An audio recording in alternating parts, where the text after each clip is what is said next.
buildings and the neighbourhoods. So again, I want to reiterate what the Assistant Deputy Mayor said just now and what Brad said, that we really, really wanted to take into account all the hard work that you've done, all your concerns and all the needs you expressed yesterday. So in fact, we've captured here all the values and all the things that you really, really wanted to address in terms of design. And with that, we wanted to take those to help us build our recommendations. So these are some of the community needs that we heard from you during the day yesterday as we were walking through the different neighbourhoods, when you came back in the afternoon and the evening and we had these different interviews with you. So the first thing was keystone buildings. Buildings like the one we're in at the moment. These buildings that really attract both existing residents and new residents in the neighbourhoods, and then they can use the amenities as well. This also leads to live-work developments, people who live and work in place, so to have a really interactive community. Code enforcement that works. We heard time and time again the frustration against owners who actually didn't really live in the neighbourhood or in Baltimore itself, but who had buildings, who were renting them out, but really didn't take care of them properly. That really brought down the attractiveness, the look of the neighbourhood. And that was really, I can understand where your frustration came for that. Attractive and safe streetscapes, from the roadways to gardens, etc. We heard time and time again that you really wanted safe streets, safe neighbourhoods for the kids and for other members of the community, and attractive streets, free of litter, free of crime and all those other things as well.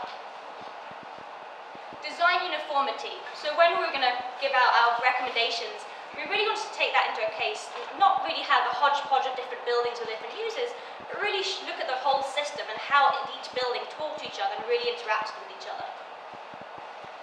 Increased community services is another topic we heard a lot of.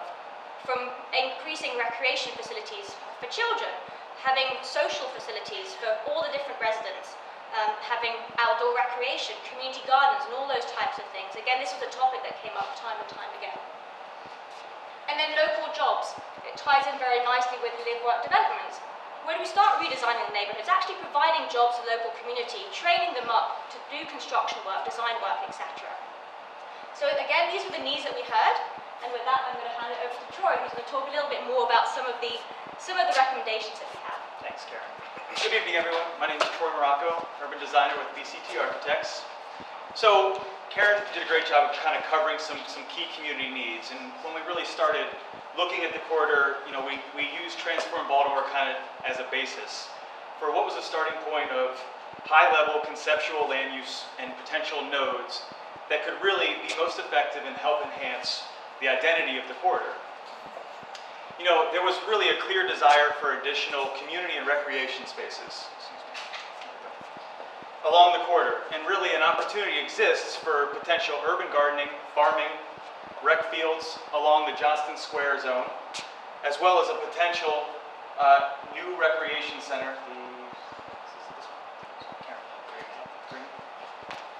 Recreation along Johnson Square, as well as potential new recreation center up near Munn Park.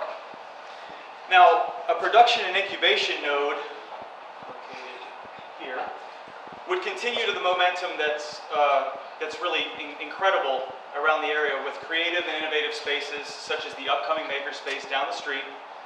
And really, this node would link the corridor with Mount Vernon and utilize the existing building stock that serves well for this type of a use. Now, similar to the adjacent production and incubation node, an arts node would strive to capitalize on the strong Baltimore art scene and recent developments such as this City Arts building and the Baltimore Design School down the block. North Avenue and 25th Street are major intersections and prime opportunities for some increased density. And really, this would come in the form of mid-rise multifamily with ground-level retail. Additional service retail opportunities could exist, and that would really tie in nicely and link with the successful Waverly Main Street corridor. So with those uses in mind, again, very high level, I'm going to turn it over to Joe and Michelle, and they're going to discuss the economic and market implications on how to make that work.